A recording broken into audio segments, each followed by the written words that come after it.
Hello guys, there is a good news. IBPS calendar out ಆಗಿದೆ 2025-26 ಇಯರ್ಗೆ. Means RRB PO, RRB clerk and IBPS clerk, IBPS PO ಎಲ್ಲದಕ್ಕೂ ಡೇಟ್ಸ್ಗಳಾಗಲೇ out ಆಗಿದೆ. Almost ಇವ್ರು ಹೇಳಿರೋ ಡೇಟಲ್ಲೇ ಎಕ್ಸಾಮ್ಗಳಾಗುತ್ತೆ. ರಿಸಲ್ಟ್ಗಳು ಮೇ ಬಿ ವೇರಿ ಆಗ್ಬೋದು ಬರೋದು, ಬಟ್ ಎಕ್ಸಾಮ್ ಈ ವರ್ಷನೂ ಅವರು ಕೊಟ್ಟಿರೋ ಡೇಟ್ಸಲ್ಲೇ ಆಗಿದ್ದು. ಸೊ ನೋಡಿ ಇಲ್ಲಿ prelims officer scale 1 R R ಬಿಗೆ ಪ್ರಿಲಿಮ್ಸ್ ಜುಲೈಲಿ ಅಂತ ಹೇಳಿದ್ದಾರೆ. ಆಗಸ್ಟ್ ಪ್ರಿಲಿಮ್ಸ್ ಆಗಸ್ಟಲ್ಲಿ ಮುಗಿಯುತ್ತೆ ಸ್ಕೇಲ್ 1ಗೆ. ಅದೇ ನೆಕ್ಸ್ಟ್ ಪ್ರಿಲಿಮ್ಸು ಆಫೀಸರ್ಗೆ ಅಂದರೆ ಆಫೀಸ್ ಅಸಿಸ್ಟೆಂಟ್ಗೆ.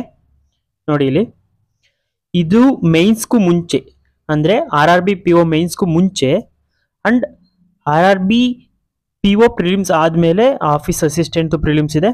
ಅಂಡ್ ಮೇನ್ಸ್ ಮಾತ್ರ ಸ್ವಲ್ಪ ನಿಯರ್ ಆಯಿತು ಅನಿಸುತ್ತೆ. ನೋಡಿ RRB PO ಮೇನ್ಸು 13th ಇದೆ ಅಂಡ್ 13/9 ಇದೆ ಅಂಡ್ ನವೆಂಬರಲ್ಲಿದೆ ಅಸಿಸ್ಟೆಂಟ್ ಮೇನ್ಸು. ಸೊ ಇದು ಸ್ವಲ್ಪ ಒಳ್ಳೆ ಕೆಲಸನೇ, ಸ್ವಲ್ಪ ಜಾಸ್ತಿ ಟೈಮ್ ಸಿಗುತ್ತೆ ಓದ್ಕೊಳ್ಳೋಕ್ಕೆ. ಸೊ ನೆಕ್ಸ್ಟ್ ಬರೋಣ. ನೆಕ್ಸ್ಟ್ ಬಂದರೆ ಇದು ಆಲ್ಮೋಸ್ಟ್ ಸೇಮ್ ಇದೆಯಲ್ಲ, ಸೆಪ್ಟೆಂಬರ್ ಇತ್ತು. ಈ ವರ್ಷನೂ ಸೆಪ್ಟೆಂಬರ್ ಇತ್ತು, ಬಟ್ ಸೆಪ್ಟೆಂಬರ್ 29 ಇತ್ತು. ಸ್ವಲ್ಪ ಬೇಗ ಆಗಿದೆ, ಇದು ಸ್ವಲ್ಪ ಡಿಲೇ ಆಗಿದೆ. ಬಟ್ ಮೇಯ್ನ್ ಚೇಂಜ್ ಆಗಿರೋದು ಅಂದರೆ ಇಲ್ಲಿ ಪ್ರೊಬೆಷನರಿ ಆಫೀಸರ್, ಅಂದರೆ ಈಗ IBPS POದು ಪ್ರಿಲಿಮಿನರಿ ಎಕ್ಸಾಮ್ಸ್ ಎಲ್ಲ ಅಕ್ಟೋಬರಲ್ಲಿ ಶೆಡ್ಯೂಲ್ ಆಗಿದ್ದಾವೆ. ಆ್ಯಂಡ್ ಆ್ಯಸ್ ಯೂಶುವಲ್ ನವೆಂಬರ್ ಎಂಡಲ್ಲಿ ಮೇನ್ಸ್ ಇದೆ. ಇದು ಸೇಮ್ ಇರುತ್ತೆ ಆಲ್ಮೋಸ್ಟ್ IBPS POದು ಮೇನ್ಸು. ಆ್ಯಂಡ್ ಚೇಂಜಸ್ ಆಗಿರೋದು ಇಲ್ಲಿ ಕಸ್ಟಮರ್ ಸರ್ವಿಸ್ ಅಸೋಸಿಯೇಟ್, ಅದೇ ಕ್ಲರ್ಕ್ ಅಂತ ಇದ್ದೀರಲ್ಲ ಇಷ್ಟು ದಿನ. ಸೊ ಅದು ಬಂದುಬಿಟ್ಟು ಮೇನ್ಸ್ ಬಂದುಬಿಟ್ಟು ನೋಡಿ ಫೆಬ್ರವರಿ 2026. ಇದು ಸ್ವಲ್ಪ ಒಳ್ಳೆ ಕೆಲಸ ಅನ್ಬೋದು, ಯಾಕೆಂದರೆ ಅವ್ರು ರಿಸಲ್ಟ್ ಕೊಡೋದು 1 ಏಪ್ರಿಲ್ಗೆ. ಸೊ 1 ಏಪ್ರಿಲ್ಗೆ ರಿಸಲ್ಟ್ ಕೊಡೋದಕ್ಕೆ ನಮಗೆ ಮೇನ್ಸ್ನ ನವೆಂಬರಲ್ಲೇ ಮುಗಿಸ್ತಾರೆ. ಎಷ್ಟು ತಿಂಗಳು ವೇಟ್ ಮಾಡಬೇಕು, ಅದೊಂಥರ ಪ್ರೆಷರೈಸ್.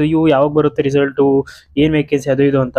ಅಟ್ಲೀಸ್ಟ್ ಫೆಬ್ರವರಿಲಾದರೆ ಇನ್ನು 3 ರಿಂದ 4 ತಿಂಗಳು ಎಕ್ಸ್ಟ್ರಾ ಟೈಮ್ ಸಿಕ್ತಂಗೆ ಓದ್ಕೊಳ್ಳೋಕ್ಕೆ ಮೇನ್ಸಿಗೆ. ಆ್ಯಂಡ್ ಪ್ರಿಲಿಮ್ಸ್ ಕೂಡ ಡಿಸೆಂಬರಲ್ಲಿ ಇಟ್ಟಿದ್ದಾರೆ.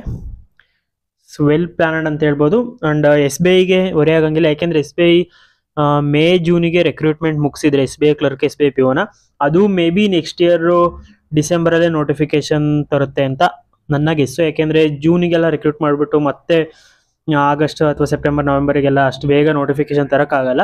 ಬಿಕಾಸ್ ವೇಟಿಂಗ್ ಲಿಸ್ಟ್ಗಳು ಕ್ಲಿಯರ್ ಆಗಬೇಕು. ಅಟ್ಲೀಸ್ಟ್ 2-3 ವೇಟಿಂಗ್ ಲಿಸ್ಟ್ ಬರುತ್ತೆ SBI ಕ್ಲರ್ಕ್ ಅಂದರೆ, 2 ಆದರೂ ಬರಲೇಬೇಕು. ಸೊ ಒಂದೊಂದು ವೇಟಿಂಗ್ ಲಿಸ್ಟಿಗೆ ಅಟ್ಲೀಸ್ಟ್ 1 ಮಂತ್ ಗ್ಯಾಪ್ ಇರುತ್ತೆ. ಸೊ ಇದೆಲ್ಲ ಕನ್ಸಿಡರ್ ಮಾಡಿದರೆ SBI ಕೂಡ ಮೇ ಬಿ ಡಿಸೆಂಬರ್ ಅಥವಾ ಜನವರಿಲೇ ನೋಟಿಫಿಕೇಶನ್ ತರೋದು. ಸೊ ಅದರಿಂದ ಎಲ್ಲ ಎಕ್ಸಾಮಿಗೂ ಅಡಿಕ್ವೇಟ್ ಟೈಮ್ ಇದೆ. ಸ್ವಲ್ಪ ಚೆನ್ನಾಗಿ ಪ್ಲ್ಯಾನ್ ಮಾಡಿದ್ದಾರೆ. ಹಾಗೆ ರಿಸಲ್ಟ್ ಕೂಡ ಚೆನ್ನಾಗಿ ಕೊಟ್ಟರೆ ನಮ್ಮ ಅದೃಷ್ಟ. Let's hope. ಸೊ ಯಾರ್ಯಾರು ಬಿಗಿನರ್ಸ್ ಇದ್ದಾರೆ, ಗೊತ್ತಿಲ್ಲ ಎಕ್ಸಾಮ್ಸ್ ಇದೆ ಅಂತ, ಸೊ ಅಂಥವರಿಗೆ ಶೇರ್ ಮಾಡಿ ಎಕ್ಸಾಮ್ಸ್ ಶೆಡ್ಯೂಲ್ ಆಗಿದೆ ಅಂತ. ಆ್ಯಂಡ್ ನೋಟಿಫಿಕೇಶನ್ ಜೂನಲ್ಲೇ ನೋಡ್ತೀವಿ for both RRB PO and RRB clerk. So all the best ಎಲ್ಲರಿಗೂ. ಎಲ್ಲರೂ ಸ್ಟ್ರಾಂಗಾಗಿ ಪ್ರಿಪೇರ್ ಆಗಿ ಓದ್ಕೊಳ್ಳಿ. Thank you.